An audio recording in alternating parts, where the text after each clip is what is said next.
Grabatzen ari garen unean gaueko 12:04 igaro diren honetan, Altunak eta Bikuñak, Peña eta Mari Ezkurrenaren aurka Iruñeko Labri pilotalekuan jokatu duten Binakako San Fermin torneo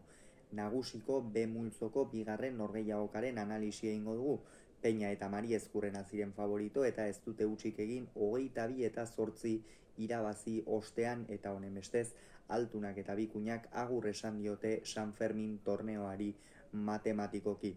Gogoratuko dugu Altunak eta Bikuñak aurrekoan 22-12 galdu zutela Artola eta Iztuetaren aurka, Peñak eta Mari Ezkurrenak berriz gaurkoa izan dute lehen norgehiagoka, hala ere Jon Ander Peña astelehenean lauterdiko San Fermin torneoa irabaztetik iritsi da gaurko norgehiagoka honetara.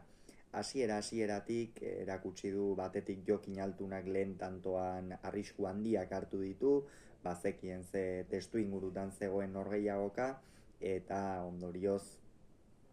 muturreko arriskuak hartzera behartuta egonda, baina lehenengo errematean asmatu du, baina hortik aurrera erabateko nagusitasuna erakutsi dute Peñak eta Mari Ezkurrenak 12-5 arte iritsita, esan biek ala biek aurretik ere ez, txapelketa hasi aurretik ere bagenekien, ze ahal zuen bikotea zen, baina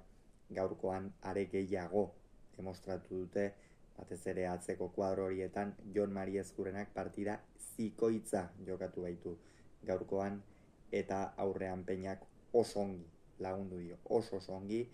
oso praktiko jokatu du tolosarrak, Mari Ezkurrenari partidaren protagonismoa utziz, eta horixe egin behar zuten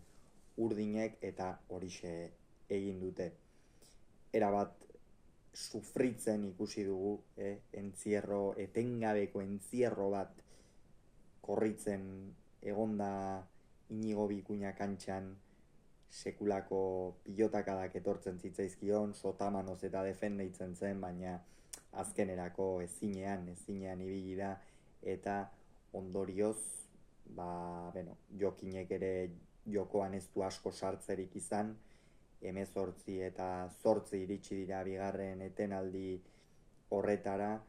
jada partida erabat hautsita zen, askoz ere gehiago ziren kantxan, eta batez ere Jon Ander Peñaren inguruan azken hilabete hauetan esaten ari gara kolpe luzeagoko pilotaria dela, orain lehen gehixeago kostatzen zintzaion atzean pilota jartzea eta baina gaur egun gerria oso ongi sartzen du,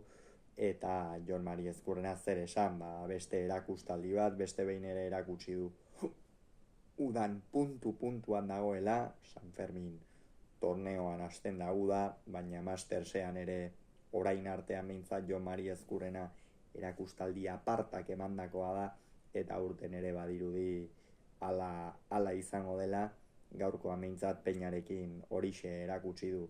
18 eta 8, azken tanto horietan, Jokin Altunak nola baitean bere gain hartu du bikotearen zama, eta erabat arriskatzera joan da, erabat mugan jokatzera, desesperazio kontuak ere baziren, eta normala da, egin batean ez,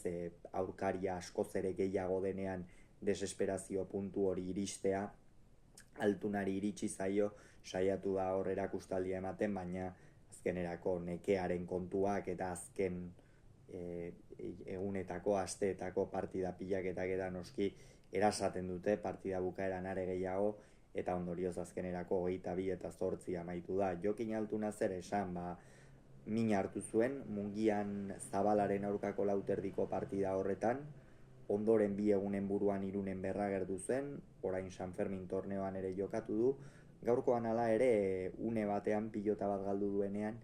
eskuari heltzen ikusi diogu, eta ez dugu hemen esan inondik inora ere hori aitzakia denik, pilotariak kantxara irtetzen den unetik aitzakiarik ez baitauka, ongi dagoenaren seinale delako, baina hor eskuinari heltze hori nahiko zantzu harrigarria eta azpimarragarria iruditu zait, eta normala da, ez eskuan kolperen bat edo beste izatea, hainbeste partidaren ostean, baina espero dugu ez ezer larririk izatea hori ere, gero azken tanto horiek mugan jokatzea ere behar bada horren seinale izan liteke, ez dakigu, baina benetan irudi hori utzi du Altunak, eta esan bezala espero dugu ezertxo ere